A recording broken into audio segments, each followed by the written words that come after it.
Hello, I just wanted to check in with you and discuss what you are doing this week and next week and why these annotations are so important.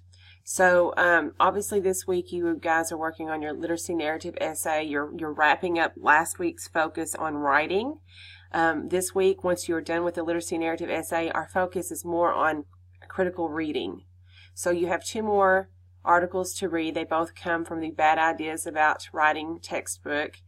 Remember that these titles are actually bad ideas that the author will refute within the little essay or article. So by no means is Carr saying that failure is not an option. Failure very much is an option. And Wardle is saying that no, you cannot learn to write in general. So just be aware of how those titles are a little bit misleading.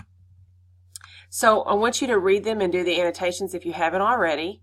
A1 and A3 deal with working with text. So A1 is all about how to summarize and how to analyze a text. So you need to pay really close attention to that. A3 deals with logical fallacies and appeals. So this focus, once you are finished with the literacy narrative, is really about critical reading. And this is important because next week you will be choosing your own article to read and writing an essay over it, and then you're going to move into the research phase for your term paper. So it is really important that you know how to work with these sources. So I want to show you one of your classmates' annotations that were really good and explain why it's important to be really specific. So this student, I'm just going to keep her name private. I didn't ask for permission. Anyway, this student did a really good job with the Lamott article. She actually chose to do several annotations per column, and that's fine. She only had to do 3. You guys only had to do 3 on that one. Anyway, she is direct quoting Lamott in a few places, and then she has where she finds a word that she looks up. Okay. So this is important. So here's why I want you to be specific on these annotations. Pretend momentarily that you were writing a paper and you wanted to include a quote from Lamott in your paper.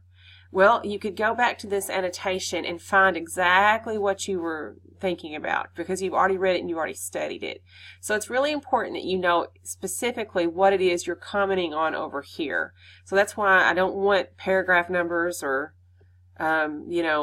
really vague information here on the left. I really want specific on the left that you can comment on the right. And I think that will help in your overall critical reading and research practice. I hope that you did gain a lot from the Dweck growth mindset piece. Just a little personal information. Whenever I started college 20 plus years ago, let's say it'll be 26 years ago this fall, I had a fixed mindset. I guess I went into college thinking that I should already know how to do everything, and that's ridiculous. We're here for a reason, and it's important that you understand as students that you can learn, that you can grow. Some classes are going to be challenging for you, but just understand that you are still capable of mastering all the information because our brains are so wonderfully made.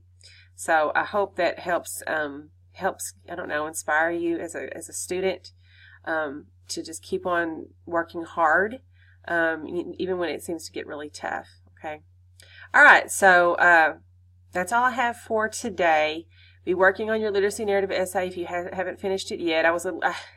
Every summer I get a little bit ahead of myself. I get excited about essays and I can't wait to grade. And so in my mind, whenever I messaged you last weekend that I had it in my mind that they were coming in on Saturday and I'd be grading them already. No, they're due on Wednesday.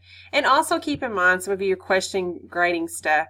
Give me a couple of days after things are due, especially when they're due on Saturday. I go to church and stuff on Sunday, and so I don't always sit down at my computer and grade. My general goal is the day or two after assignments are due to get them graded. If for some reason it's been several days and you're not seeing a grade, reach out to me because it may be that I have somehow overlooked it. Okay, good luck, and I hope everything goes well for you this week. Thanks a lot.